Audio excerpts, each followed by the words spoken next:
Dianne at Minerva, and today I'm going to share with you a sew along for this 1940s vintage style blouse. So as you can see, it's really pretty and there's lots of different styles to choose from within this one pattern. So what we're going to be making today is version A. Now I'm going to show that you can make it without the lace trim, but I will be prompting you where to put that on when we arrive at that stage. So I think this is really versatile for your wardrobe, for going with trousers and skirts, and it can be more formal or more casual depending on what fabric and how you make it. So I think this is a really pretty little blouse, and what we're going to use is this lovely viscose challis. This shade is Dijon, but this fabric does come in 39 colours. So there's lots to choose from there. You're bound to find your favourite. It's got a lovely soft feel to it. It's woven. It's 140 centimetres wide and it's a light to medium fabric, so it's ideal for making blouses such as this one. If you'd like to sew along with me today and use the same materials, everything will be linked below in a bundle. So all you have to do is click on that and you'll have everything you need. So should you do this, you will receive the pattern, the fabric in the colourway of your choosing, some lightweight interfacing, a cotton thread in the correct shade, and of course some buttons. Now we need some buttons because on this pattern, as you can see at the back, it has buttons going down the back, and I think that's a really nice feature as well. Now before we begin, here at Minerva we would love it if you would join the Minerva Craft Club. When you join the Minerva Craft Club you get 10% off all your orders for a whole year, so that's a really good deal, and that includes anything that you buy today. Also, why not create a free account? When you do this you can connect with crafters and sewers from all over the world who enjoy sewing just as much as you do. You can save all your ideas in one place, your fabrics, your notions and videos such as this one, and then you can come back to them at a later date when you have time to make them all up. So it's a really good place to gain inspiration and keep everything together, all your plans and projects. So why not go ahead and do that now? It's completely free. Now before we begin, it's always best to wash and prepare your fabric as you would normally when you do your laundry. So if you use a tumble dryer, do that now, keep everything normal. Wash it at the usual temperature that you're going to wash it, and then prepare it ready so that we're all ready to cut out our pattern pieces. Now this saves any errors later on. Now there may be some small amount of shrinkage. It's usually only minor, but we don't want to ruin our makes once we've spent time on them. Now over to the pattern. As I said before, we are making version A. So what you need to do first of all is to check the back of your pattern and check your measurements with the pattern. Now these can vary sometimes from pattern to pattern with your standard dress size, so it's always best to do this first. Check your measurements for your bust, waist and hips, and check which pattern size you need to cut on this particular one. Now we're ready to go and cut our pattern pieces, so we will do that together now. So here we have our pieces cut. So this is our back and we want to cut two. Make sure you mark your notches, your darts, your tucks and your small circles. This is your grain line.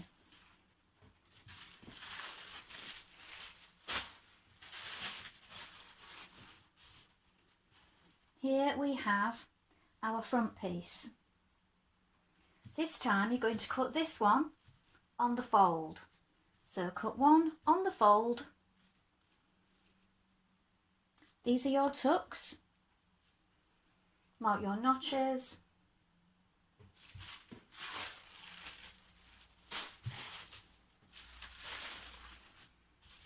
Next we have the sleeve for A. So we're going to cut 2, and this is your grain line. Make a note of this marking here, because this is for your cuff that's going to fold up. Mark these small circles and also the one in the middle. This is where you're going to gather it slightly, or ease it in rather, and mark these notches.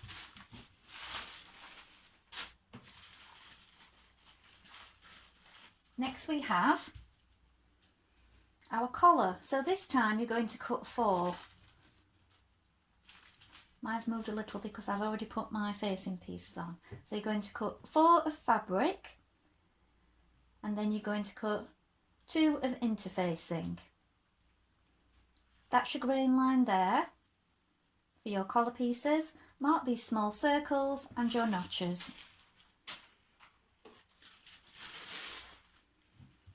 This pattern piece you're just going to cut out of the pattern, because this is your guide for your buttonholes.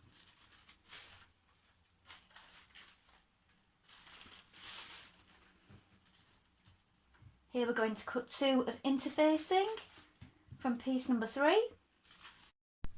And here we have pieces 5 and 6. So these are your facing pieces for round the neck. Number 5, you're going to cut 1 on the fold. This is the fold of the fabric. You're going to cut 1 in fabric and 1 in interfacing. And then number 6, you're going to cut 2. This is your grain line here. And you're going to cut 2 in fabric and 2 in interfacing. Again, be sure to mark these notches. So now we begin sewing together our top. So your first job is to stay stitch 1.3 centimetres around this neck edge. So we're going to do that, and that stops things from moving around later on. It gives it a bit of reinforcement. After that, we're going to stitch our tucks at the bottom. Now, if you've marked these, I've used chalk, you may have used a pin, onto your fabric here, and also at the bottom I've made little notches with my scissors. So we're going to stay stitch round the neck, and then we're going to do our tucks. And when you've done your tucks, you're going to press them to the front centre.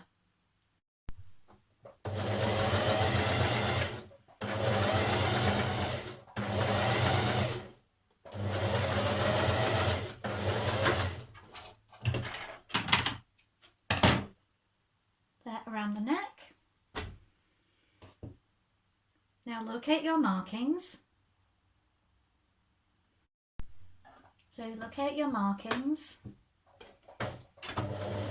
I'll back tack here and here. Sort of going the opposite way to a dot, because you're coming down to the point here, following the lines down, making the tuck. And there's my notches at the bottom.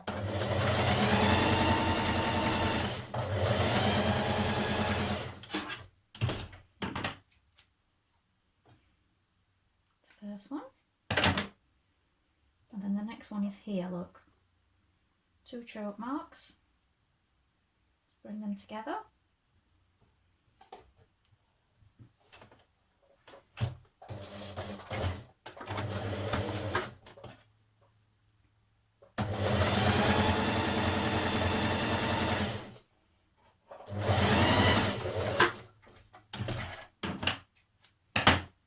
and do the same on the other side of it.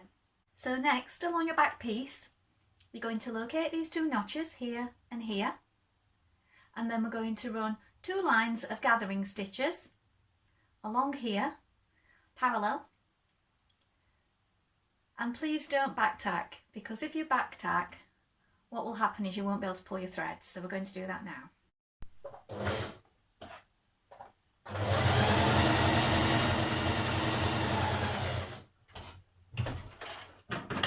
Now you may want to do it with just one, but I just find that your gathers come together so much nicer if you do 2 rows, and it does recommend 2 rows. So just a few millimetres apart.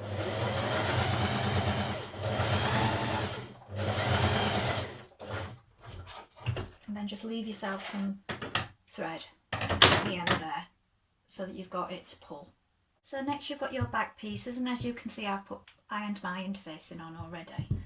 So you've got your markings, your choke markings, and again we're going to do our tucks first at the bottom, and then we're going to do the dart at the neck here. So again I bring my two markings together on the wrong side, and here I do back tag because this is a tuck and we don't want it coming unravelled, and then down to our markings at the bottom.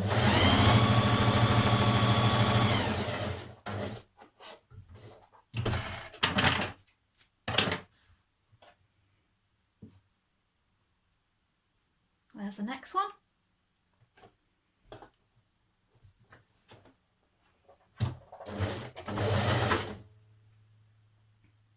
Find your bottom marking.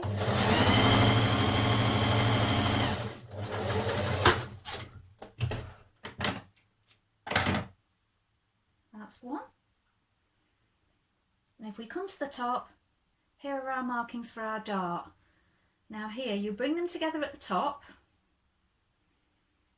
and we're going to run off towards this dot here because this one is a dart. So bring those two top choke markings together. There.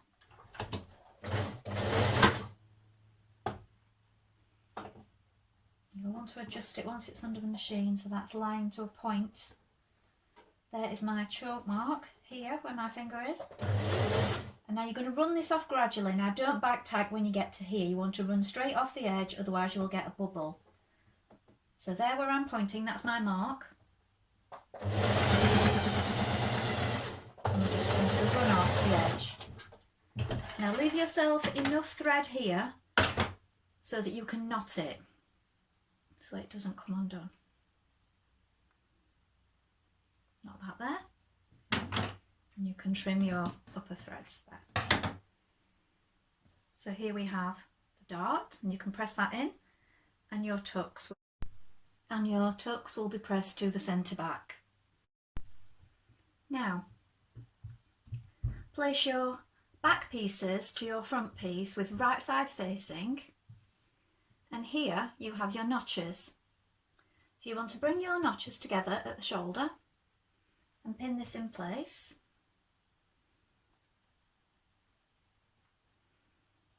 There are your gather stitches ready to be pulled. So bring this together here.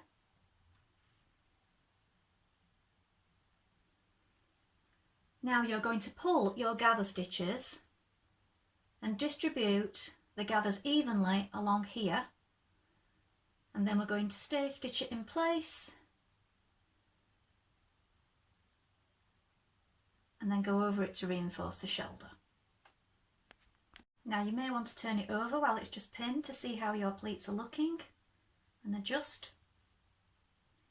Then when you're happy with it, then with a 1.5 centimetre seam allowance we're going to sew along the shoulder seam.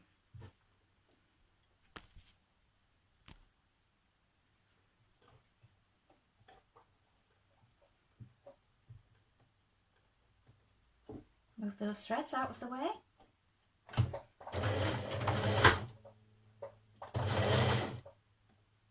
So you want to sew below your gathering stitches so that they don't show on the right side. You can just adjust them slightly with your fingers as you go.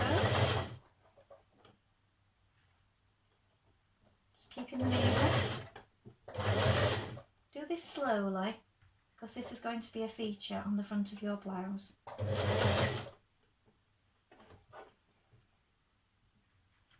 Just move those threads out of the way.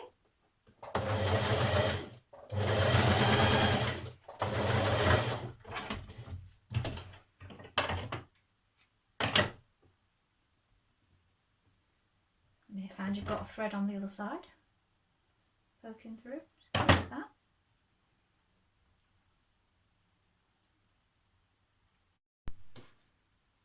Now apply your interfacing to one side of your collar.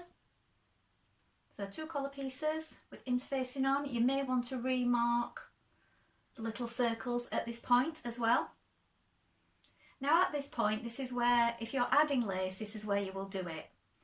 So cut your pieces of lace, gather them, so machine based or hand based, and then gather the lace, and then that's going to be stitched around this edge if you're adding that step at this point. Now you're going to pin collar front to collar facing, and we're going to stitch round this unnotched edge. So this is your curved edge.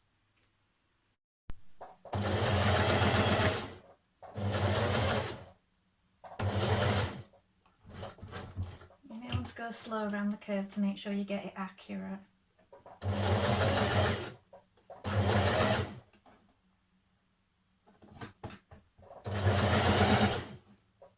Just be careful because it can move around a little bit. And when you've stitched it, trim close to it so there's not as much bulk, and then notch it all the way around. So if you haven't already done so, I always mark the centre of my blouse. So you can make a little mark there to show that that's the centre of your blouse neck.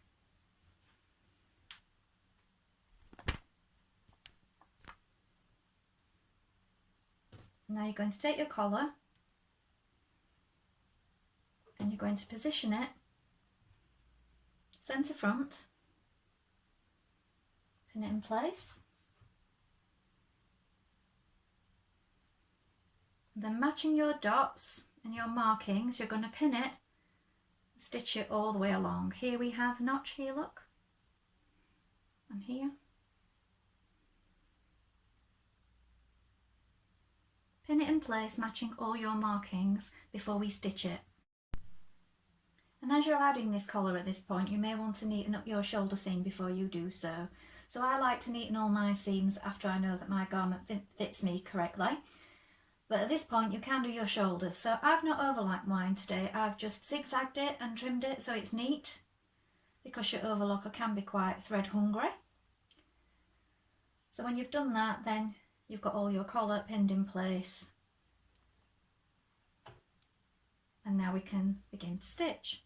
Now here is where it's going to fold over at the band for the back, and you are going to have a little bit of a lip sticking out because of course we're going to have buttons down there, so they need to be able to overlap to fasten.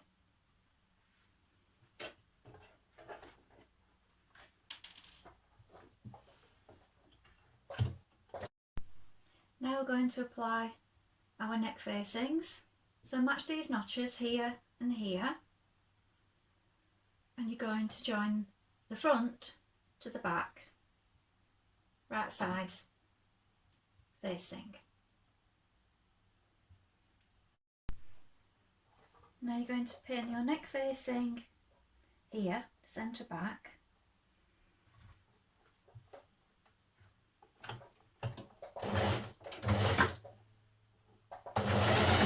stitch down.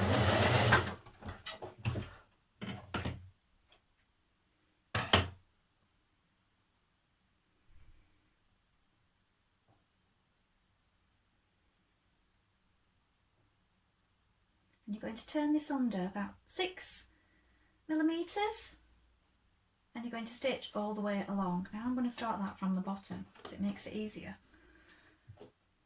Just turn that under. So don't make this too big.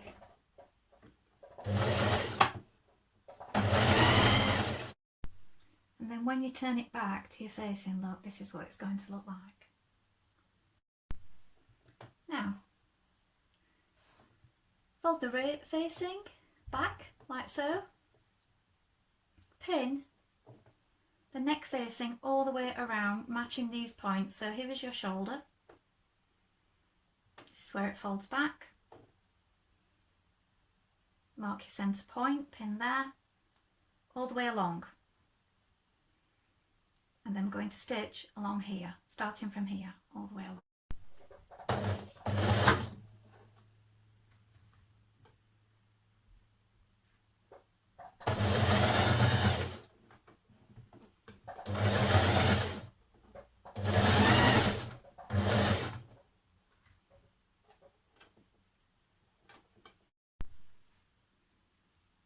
So when you've attached your neck facing, at this point you may want to just turn it under a few millimetres and stitch it this way, or you may want to do a zigzag stitch or an overlock stitch. How you finish that point is up to you. So at this point I'm also going to understitch. So push your seams towards the facing and stitch close to the facing. I'm just catching that because it looked like it was going to come out. Just a couple of millimetres. So your collar is lying this way and your facing is lying this way, and you're also pushing your seam that way.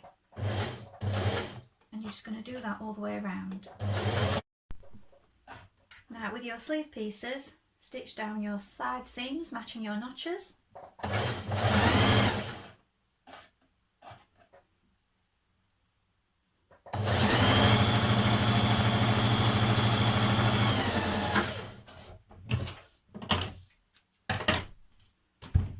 And then find your markings at the top, and you're going to stitch a line of ease from your markings here all the way around to the other side.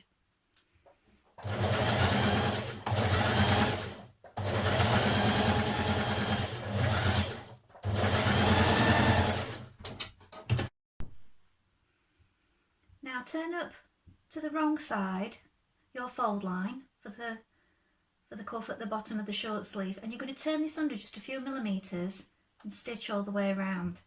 Now do check with your pattern piece, because this is deeper than you think it's going to be, so do check that you have turned it up the right amount. If you followed your markings it should be correct. Then you're just going to turn it under and stitch. Now when you've stitched that all the way around, I would always put a few stitches in this seam here, in the underarm, just to keep that from moving around once you press it up.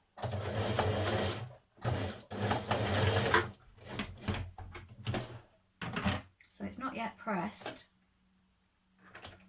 I'll just show you what I mean. I'm just going to pull that through so it doesn't come unthreaded.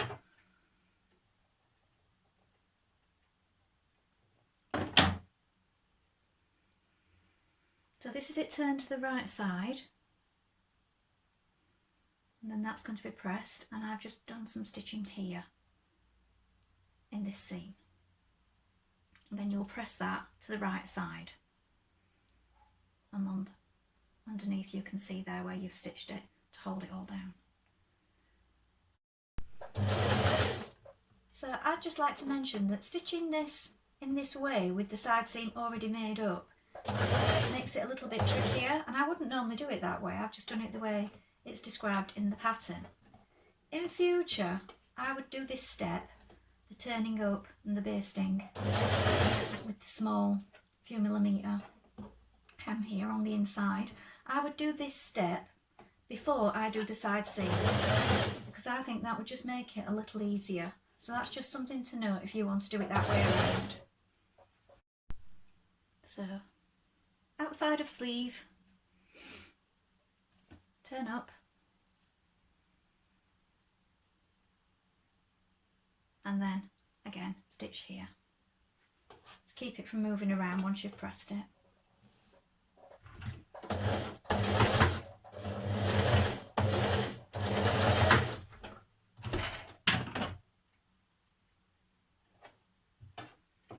Now matching notches at side seams. So your side seams, your front pieces to your back piece.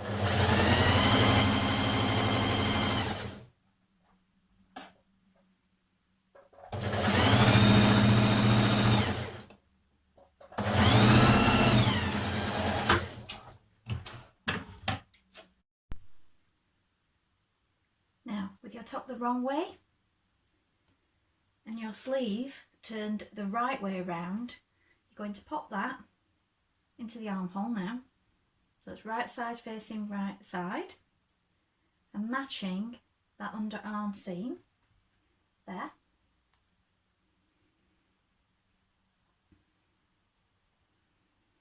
Put it in the armhole there.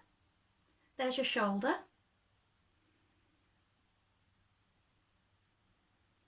Match that shoulder point.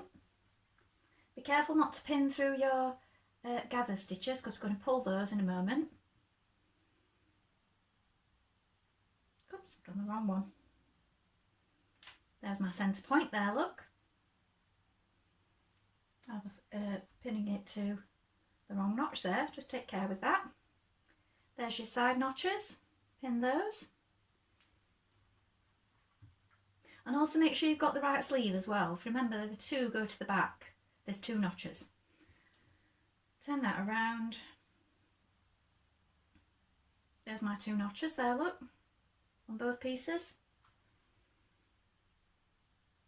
And continue to pin that all the way around. Now what you want to do when you've got it all pinned is you're going to pull these gather stitches, well, they're ease stitches actually, it's not going to be gathers, it's ease. And that's going to help you fit your sleeve in nicely. So pin it all the way around, pull up your stitches, make sure that they're distributed evenly, and then we're ready to sew in our sleeve. So I'm just stitching my sleeve in place now. I'm just taking the pins out as I go.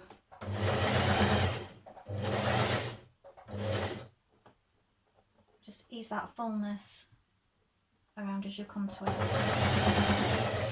So here on my second sleeve, there's the notch that I made on the sleeve, and there's the dot just there for where those line up. So just pay attention to those when you're putting the sleeve in, that's just something else to note. At the bottom here, on either side of the facings, I'm going to stitch along.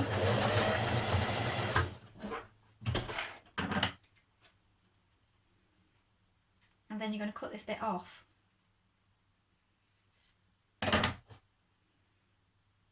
So it turns through. And then that leaves you enough for a turn up hem. Small hem there along the bottom. So here's where you're going to hem it. So you can do a small turn under hem at this point, keeping everything in line as you go.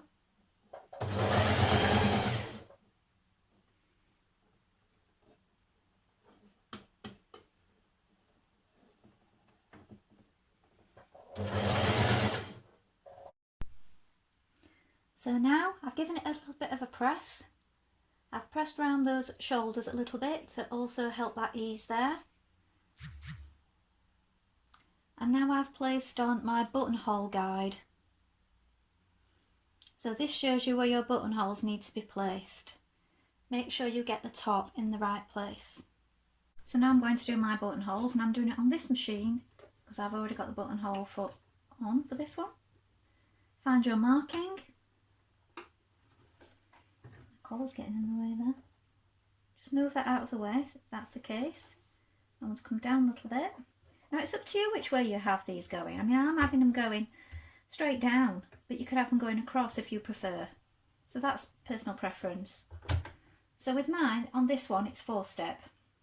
So we start on 12.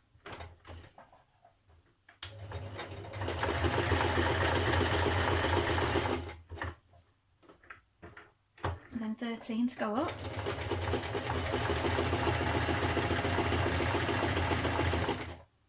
Now this is the size of our button that we're using. Now on some you can put the button in the back. This one I prefer to just measure it myself because I don't like it when you're trying to squash a buttonhole into a button into a buttonhole, I should say. So 14 now. Back that way, and then 15 down the other side.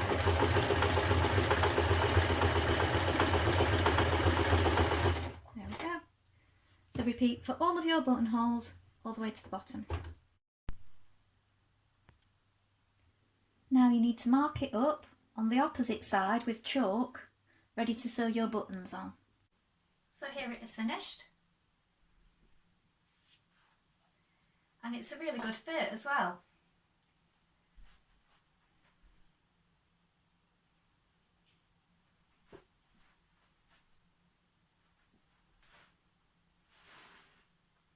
used to having buttons at the back. It's a little bit different. You can see the pleating at the front here. And the turn-ups on the arms. Well, I hope you found that useful. And remember, if you would like to sew along with me, everything will be linked together in a bundle below. If you wish to choose a different colour, just add this. Remember to like and follow Minerva to get more content like this every week. Have you sewn this pattern before? We love to hear from you and see what you've been making. So please share your makes and your photographs in the comments below.